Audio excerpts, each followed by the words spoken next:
Hi ladies, I've had a question come through about pump classes and whether that is considered strength training or appropriate for us to use as our strength training. So first of all, I haven't done a pump class in years, so I'm just going to assume that it's the same concept where they basically cover all of the major muscle groups in the body: squats, lunges, deadlifts, chest presses, bicep curls, things like that. So that's a tick, that's good because it's covering all of the different muscle groups.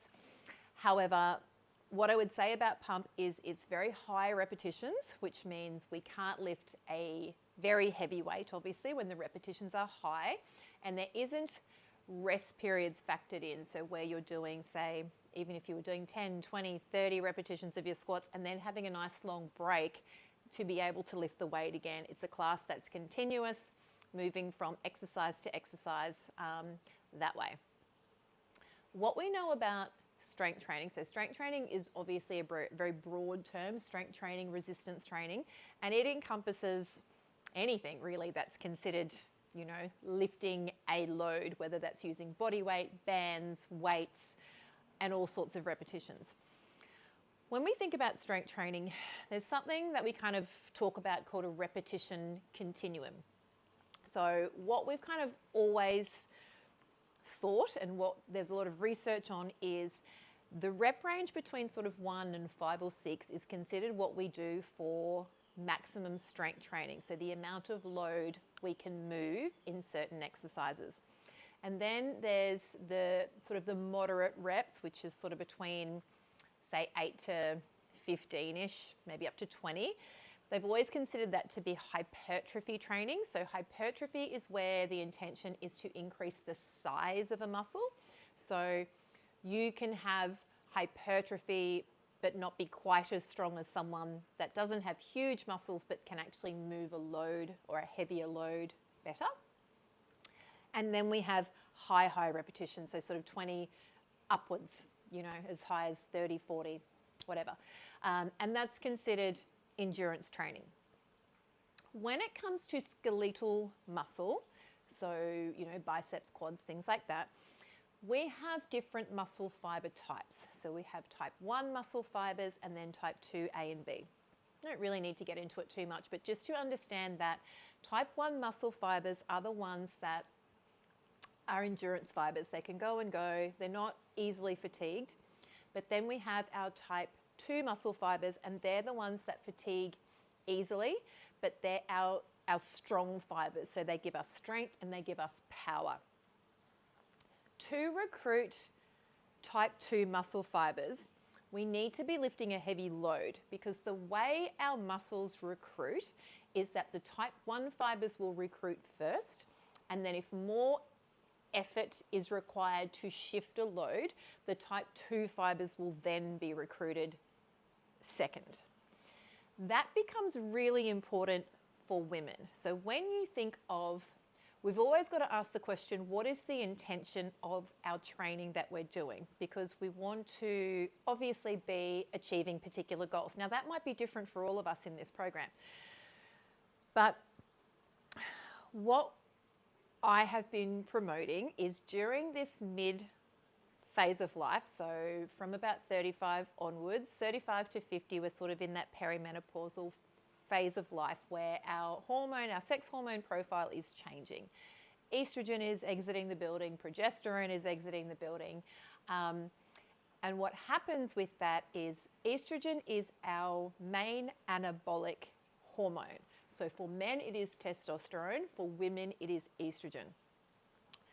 That means a lot of things, but in terms of our skeletal muscle, it means we don't have the impetus to be putting on muscle anymore and to have that muscle strength because of the way, it's getting a bit technical, but the way the actin and myosin filaments of a skeletal muscle glide together and pull and connect. So the strength of a muscle contraction and the ability of muscle protein synthesis to happen decreases because we don't have estrogen driving that. The reason we want to be lifting heavy weights is because as we're forcing our body and forcing the central nervous system to recruit more muscles, we are maintaining or even building those type 2 muscle fibers, giving us strength and giving us power. If we're doing pump class, we most likely aren't lifting heavy enough because the reps are longer to be having the appropriate stimulus on the body for that to happen. So that's important. What I will say about pump though is that if you are a complete beginner and you haven't done strength training before, or you are re-entering strength training after a period of time off, it's going to be of benefit. You're going to build a certain amount of strength, but you will hit a wall and you won't be recruiting those big type 2 power muscles, which is what we're trying to do in midlife for strength, for power, for metabolic function, for body composition changes. All of those things require a heavy weight. The second part is that what we know from strength training from the Lift More study is that we know that heavy strength training, so lifting greater than 85% of your one repetition max, so the maximum weight you could lift from one repetition, provides enough stimulus on the skeletal system, so our bones, to maintain bone mineral density. Lifting at a lower load, as you would in pump class, isn't enough of a stimulus to have that impact. So if you're looking at using strength training as your way to be supporting your skeletal system, your bones, it's really important to be lifting heavier weights, not low repetitions with a lighter weight. The other thing that's important is when our hormones start to drop and estrogen's getting quite low, kind of the, I don't like to use the word balance, but the kind of the symphony of estrogen and progesterone as we cycle in our reproductive years, they are very beneficial in managing inflammation and free radicals in our body. Often, as we go through perimenopause, we all start to notice, I certainly have noticed this, inflammation in our body, systemic general inflammation in our body is higher. What we know from higher rep strength training, if you've ever done high volume strength training, which is high repetitions, a high number of sets with not so much of a heavy load, you do get more DOMS, which is delayed onset muscle soreness, because you tend to get more micro trauma to the muscles, which increases inflammation. Now, a big thing, I'm always aware of this, particularly as a physio, and what I see in my clinic is that most women have got high stress and they're inflamed. I don't really want to be choosing high repetition exercise for them for that reason. We're trying to decrease the inflammatory load in the body. So I tend to try to not do big volume type training for that reason, because we don't want to be increasing inflammation. What we do in a structured strength training program, and you'll notice this as we start to move through the 8 weeks, although it's not long enough to really see this, when I'm coaching women across a year, I program phasic blocks. So what do I mean by that? I mean, I might start the year off with doing a slightly higher volume with higher repetitions and a lower weight. My intention behind that is to learn the movements, so you really get comfortable with the movements of a lot of the main exercises. I don't like keeping people in that high rep range though, because I feel it too, you get really sore from it. So I then tend to slowly drop the repetitions down as we slowly increase the weight as you feel confident with your technique. So that way, we're decreasing the inflammatory load and we're starting to target those type 2 muscle fibers, and we're moving into the dosage, the stimulus that you need on your bones to maintain or possibly even build. We're thinking that maybe you can build bone, which is amazing. We need to be in the dose range to be stimulating the body appropriately. So type 2 muscle fibers and bones. Lifting heavy becomes very tiring as well. I don't like to lift heavy every single session because it takes a lot of energy to do that.